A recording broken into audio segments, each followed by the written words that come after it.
Hello everyone, welcome back. Today we will discuss some examples on IUPAC nomenclature based on the rules that we have learned from the earlier videos, part 1 to 8, and I am sure at the end of the video you will be able to write the IUPAC nomenclature of compounds yourself. Let's recollect some of the important features of IUPAC nomenclature before we start solving the problems. IUPAC nomenclature is a systematic way of naming a chemical where each structure gets a unique and unambiguous name, and each name provides a unique and unambiguous structure. While writing IUPAC name of the organic compounds, following basic and important steps must be followed. Step 1. First, the longest carbon chain in the molecule is to be identified, and that will be the parent alkane. Step 2. Then attention should be paid to the functional groups. If there are two or more functional groups, then the principal functional group and the substituents need to be selected according to the priority table. Step 3. While naming the name and the position of the substituent comes as a prefix, and the name of the principal functional groups comes along with the parent name. Step 4. Numbering of the substituent is done in such a way that the substituents get the minimum number. Step 5. If two or more substituents are present, their names are written in the prefix in alphabetical order.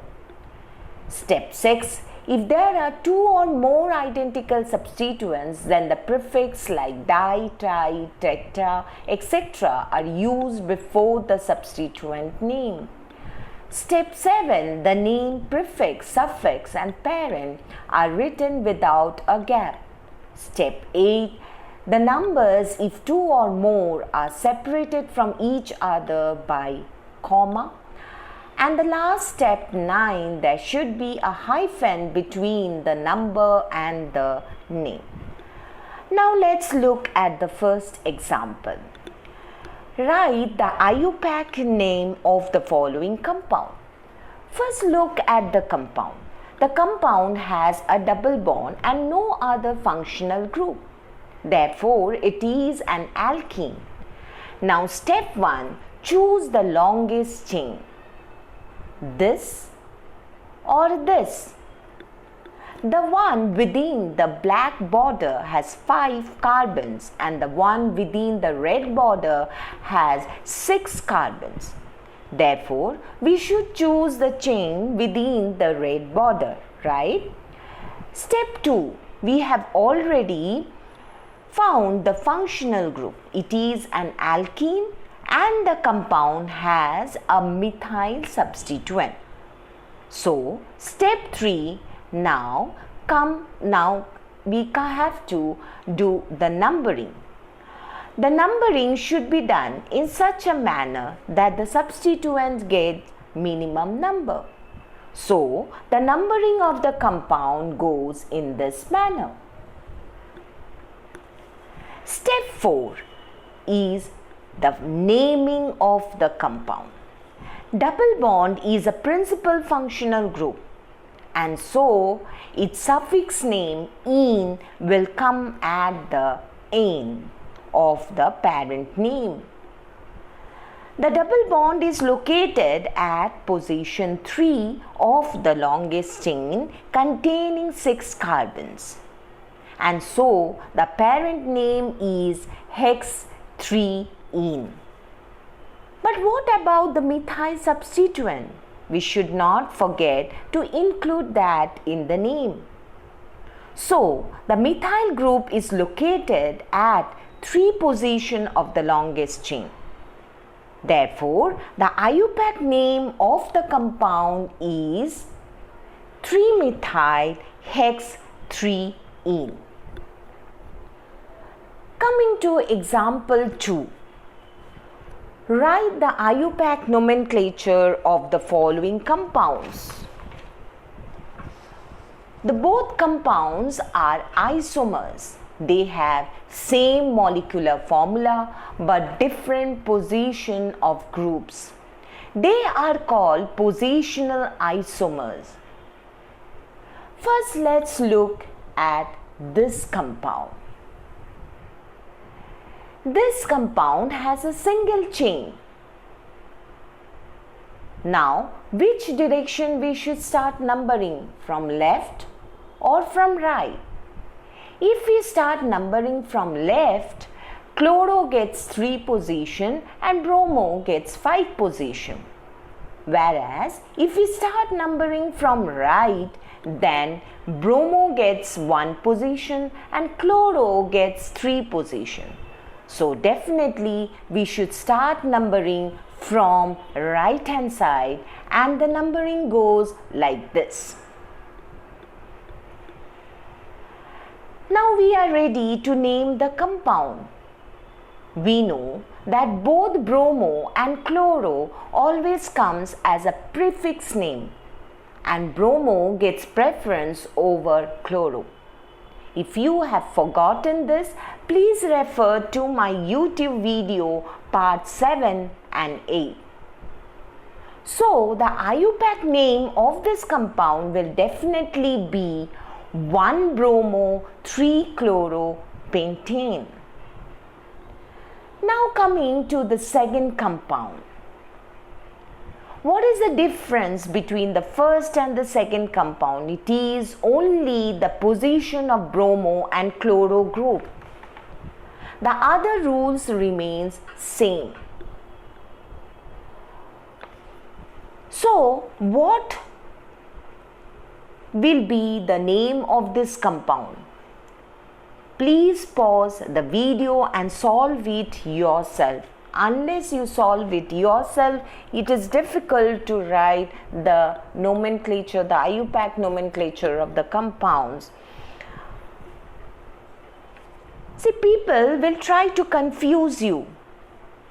Will it be 1-chloro 3-bromopentane or 3-bromo 5-chloropentane or 3-bromo 1-chloropentane?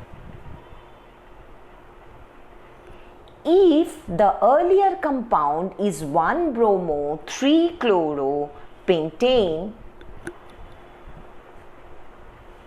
then this compound will have a IUPAC nomenclature, definitely 3-bromo 1-chloropentane, obeying the earlier rules. Therefore, the other options 3-bromo 5-chloropentane is wrong. 3-bromo 1-chloro 3-bromopentane is also wrong. And so the name of this compound is 3-bromo 1-chloropentane. Coming to the next example, write the IUPAC nomenclature of the following compound.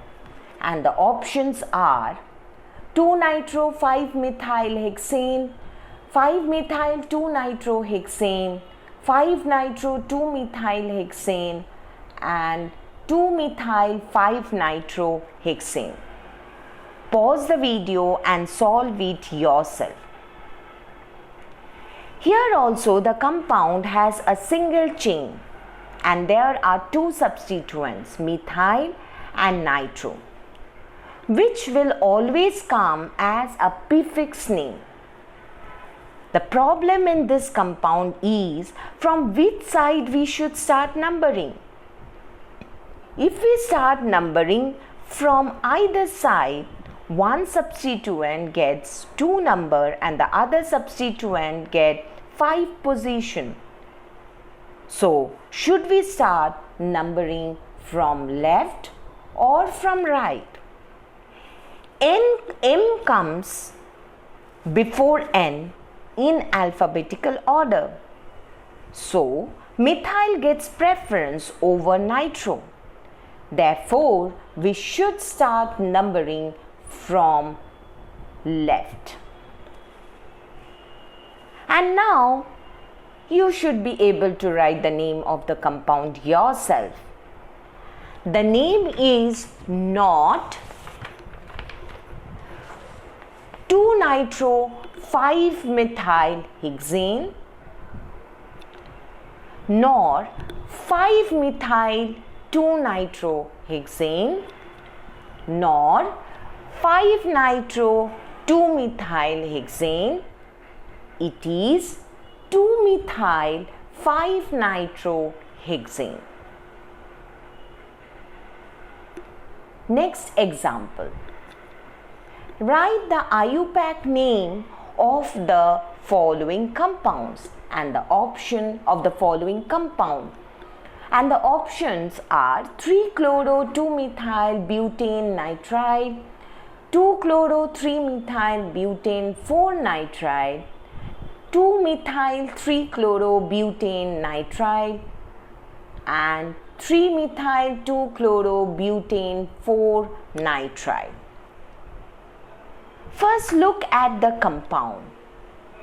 Here the compound has three groups: chloro, nitride and methyl. Nitride is a principal functional group and so it should get preference. So the longest chain is this. And the numbering should start with nitrile carbon. Therefore, the options 2 and 4 ending with butane 4-nitride are definitely wrong. Now let's see which is the correct option, 1 or 3. To find out which is the correct option, we should consider the following aspects.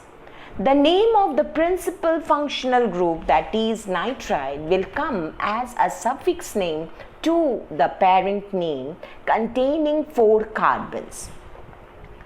The methyl and chloro will come as a prefix name. C of chloro will get preference over M as C comes before M in alphabetical order, and so the IUPAC name of the compound cannot be 2, it cannot be 3, it should be definitely 1, 3-chloro-2-methyl-butane nitride. Now let's look at another interesting example. Write the IUPAC nomenclature of the compound.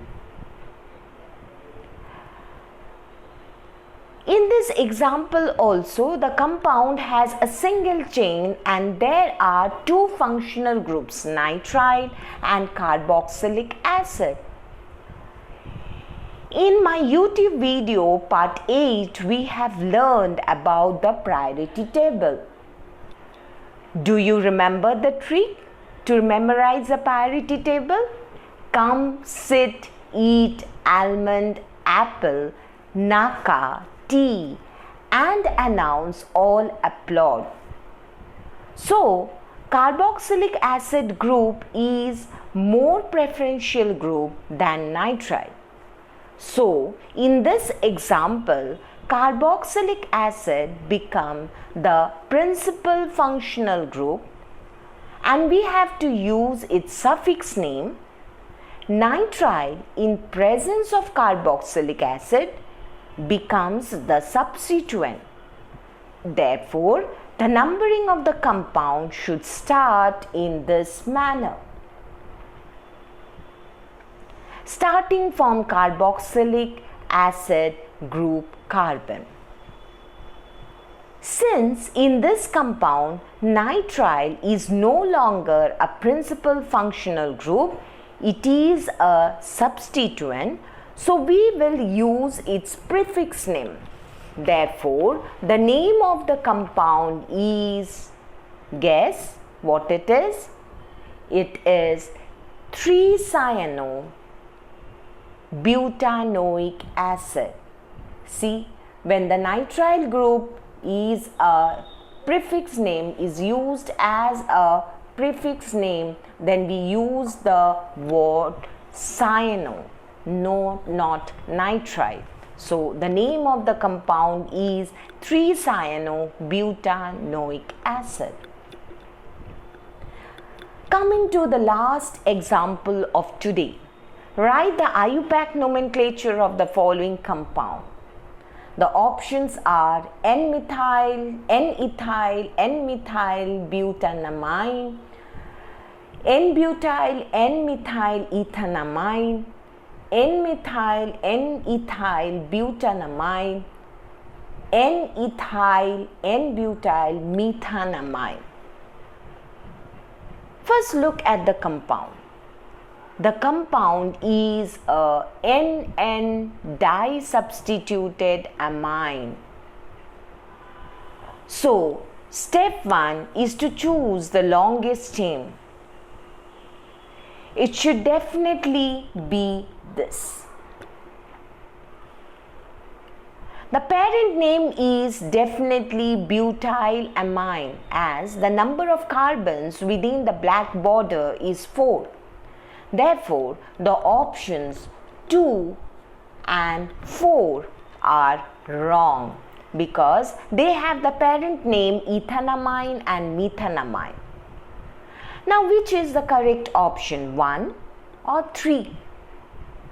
The two substituents on nitrogen are methyl and ethyl.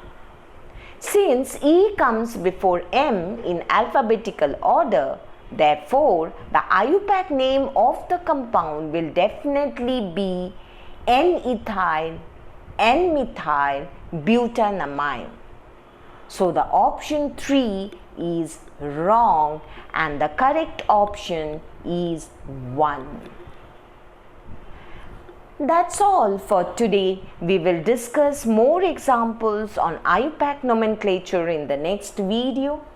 If you like my video, please subscribe, like, share and comment. Before we end, I would like to end with a thought. A river cuts through the rock not because of its power, it's because of its persistence. Therefore, consistent hard work is required for success in life. Thank you and bye-bye.